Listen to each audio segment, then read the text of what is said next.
Hello everyone, welcome to Shreyas Academics. তো previous ডেতে আমরা পড়েছিলাম ফিমেল রিপ্রোডাক্টিভ সিস্টেম। তো আজকে আমাদের নতুন টপিক মেনসুরাল সাইকেল। তো আমরা আজকে পড়তে চলেছি মেনসুরাল সাইকেল। তো চলো স্টার্ট করা যাক। So menstrual cycle, what is menstrual cycle? Menstrual cycle means the sequence of events that occur within our body. Acha, within our body means obviously that occurs in the female body, okay? As it prepares for the pregnancy in each month. The cyclical changes, the cycle that is known as menstrual cycle. ঠিক আছে?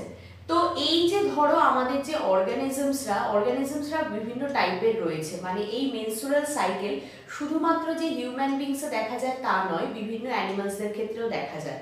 তো primates আর নন প্রাইমেটসের category wise menstrual সাইকেলও কিন্তু different হয়, ঠিক আছে? তো আজকে আমরা পড়ছি আমাদের topic menstrual cycle.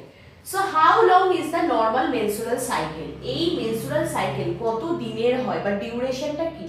28 days, but it ranges 21 to 35 days also, okay? আচ্ছা, একটা জিনিস আমি বলে দিই, ফার্স্ট এই যে মেনস্ট্রুয়াল সাইকেল এটা স্টার্ট কখন হচ্ছে? আফটার দ্য পিউবার্টি একটা পার্টিকুলার স্টেজে এই মেনস্ট্রুয়াল সাইকেলটা স্টার্ট হয়। মোটামুটি ধরো 12 থেকে 13 বছর, 12 to 13 ইয়ার্স এজে মোটামুটি এই মেনস্ট্রুয়াল সাইকেল স্টার্ট হয়ে যায়। And the first menstrual cycle that is known as menarche, okay? যে ফার্স্ট মেনস্ট্রুয়াল সাইকেলটা স্টার্ট হচ্ছে এই টার্মটা হচ্ছে মেনার্ক বলা হয়, ঠিক আছে? আর একটা পার্টিকুলার পিরিয়ড অফ টাইমে এই মেনস্ট্রুয়াল সাইকেল ফিমেলস বা ওমেনদের মধ্যে যেটা স্টপ হয়ে যায় permanently, that is known as menopause, ঠিক আছে? তো মেনোপজের মোটামুটি পার্টিকুলার টাইম হচ্ছে 45 ইয়ার্সের ওপরেই হতে পারে, সেটা ভ্যারি করে, ঠিক আছে? আচ্ছা চলো, so how long is the normal menstrual cycle? 28 days and range that can be 21 to 35 days. Now the menstrual cycle has two different components or two different phases. Mainly দুটো phases আছে, তার মধ্যে আবার sub phases রয়েছে। একটা হচ্ছে তোমার uterine phases আর একটা হচ্ছে ovarian phases, ঠিক আছে? তো এই যে menstrual সাইকেলের জন্য প্রিপারেশন আমাদেরকে কে করাচ্ছে? প্রথম কথা, মেনস্ট্রুয়াল সাইকেলের জন্য আমরা মেনস্ট্রুয়াল সাইকেলের জন্য আমাদেরকে প্রিপেয়ার করছে আমাদের ব্রেনের হাইপোথ্যালামাস। আমাদের হাইপোথ্যালামাসই আমাদেরকে ইনস্ট্রাকশন দিচ্ছে। তো বিভিন্ন হরমোন সিক্রেটস হচ্ছে, তার সাথে পুরোপুরি জড়িত রয়েছে আমাদের এই মেনস্ট্রুয়াল সাইকেল। তো মেনস্ট্রুয়াল সাইকেলের ডিফারেন্ট ফেজেস রয়েছে, সেটাই আজকে আমি তোমাদেরকে পড়াতে চলেছি। চলো দেখো। তো ফার্স্ট মেনস্ট্রুয়েশনের সাইকেলের 4টে ফেজ আছে। কি কি না? Number 1 menstruation cycle, number 2 follicular phase, number 3 ovulation phase, number 4 luteal phase, ঠিক আছে? আচ্ছা, এবার আমরা দেখব কিভাবে ব্যাপারটা হচ্ছে। Okay, so the menstruation phase, this is the menstruation phase. কিভাবে হচ্ছে আমি ক্লিয়ারলি বুঝিয়ে দেব, কোনো অসুবিধা হবে না তোমাদের। So the shedding of the uterus lining, actually এই যে মেনস্ট্রুয়েশন ফেজে কি হচ্ছে? ইউটেরাসের লাইনিং, দ্যাট মিন্স এন্ডোমেট্রিয়ামটা শেড করছে, যার জন্য ব্লিডিং আমরা দেখতে পাচ্ছি, ঠিক আছে? তো এটা মেইনলি ভ্যারিজ করে ফ্রম ডে 1 থেকে স্টার্ট হচ্ছে আপ টু এটা ডে 7 অবধি চলতে পারে, ঠিক আছে? তো এই যে ফেজটাকে আমরা বলছি মেনস্ট্রুয়েশন ফেজ, ঠিক আছে? আচ্ছা, so in this phase, in the menstruation phase, the estrogen and progesterone levels are low. তো estrogen and progesterone লেভেলটা অনেক কম থাকে, ঠিক আছে? আচ্ছা, তো estrogen আর progesterone লেভেল কম থাকে, যার জন্য মেনস্ট্রুয়েশন সাইকেলটা হচ্ছে। আচ্ছা, এখানে যে মেনস্ট্রুয়েশন সাইকেলটা স্টার্ট হচ্ছে, কেন স্টার্ট হচ্ছে এই কারণেই, কারণ এখানে যে এগ যেটা রিলিজ হচ্ছে ওভারি থেকে, তো পার মান্থ যেটা রিলিজ করে, তো সেই ওভিউলেশন হওয়ার পর ওভারি থেকে যখন ওভাটা রিলিজ করছে, মানে এগটা রিলিজ করছে, সেটা ফার্টিলাইজ হতে পারলো না।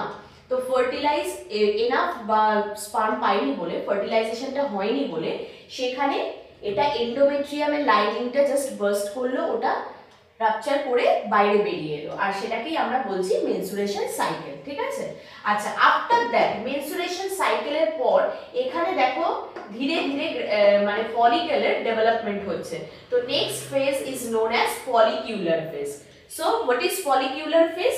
The pituitary gland release FSH. What is the full form of FSH? Follicular stimulating hormone. Okay. Follicular stimulating hormone নিশ্চয়ই তাহলে ফলিকুলার ডেভেলপমেন্টে হেল্প করছে, ঠিক আছে। Stimulating ovaries to grow several follicles, তার মানে ওভারিকে স্টিমুলেট করছে যে ও যাতে ডিফারেন্ট ফলিকলস ডেভেলপ করতে পারে।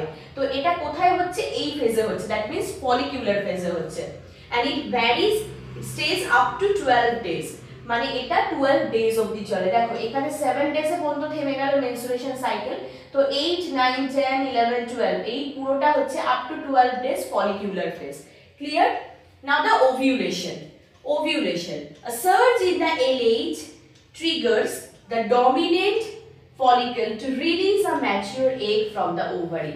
তো সেখানে এই যে ওভিউলেশন এর জন্য রেসপন্সিবল হচ্ছে দ্য হরমোন দ্য LH। তো LH হরমোন ট্রিগার্স করছে, এক্সাইট করছে যাতে ডমিনেন্ট ফলিকল থেকে ম্যাচিওর এগ রিলিজ করে, দ্যাট মিন্স ওভিউলেশন যাতে হয়, ওভারি থেকে যেন ওভিউলটা রিলিজ করে। The process name is, the phase is known as ovulation. And the last one, luteal phase. Luteal phase কি হচ্ছে যে ফলিকলস থেকে দেখো এটা সাইডটা বেরিয়ে আসছে, এই যে ছবিটা দেখতে পাচ্ছ, এই যে গ্রাফিয়ান ফলিকলের ফর্মেশন হলো, এখানে উসাইডটা জাস্ট এটা বার্স্ট করে বেরিয়ে আসছে। তো এরপরে কর্পাস লিউটিয়ামে কি হচ্ছে দেখো, the MT follicle becomes the corpus luteum.